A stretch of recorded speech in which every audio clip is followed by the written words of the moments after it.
Puan-puan biasakan doa ini ya.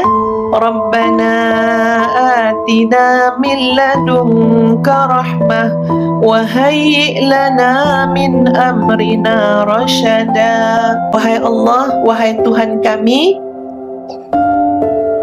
Rabbana atina, kurniakanlah kepada kami daripada sisi-Mu ya Allah rahmat, kasih sayang, ya, rahmah daripada Allah Subhanahu wa taala, dan tunjukilah kami daripada seluruh urusan-urusan hidup kami ini rasyada, pimpinan, petunjuk. Apa patut aku cakap, bagi aku rasyada ya Allah, irsyad. Apa patut aku buat, bagi aku petunjuk ya Allah.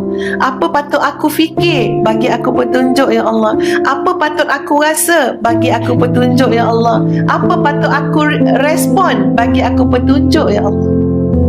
Aku patut bercakap ke patut diam, bagi aku petunjuk ya Allah. Rasyada.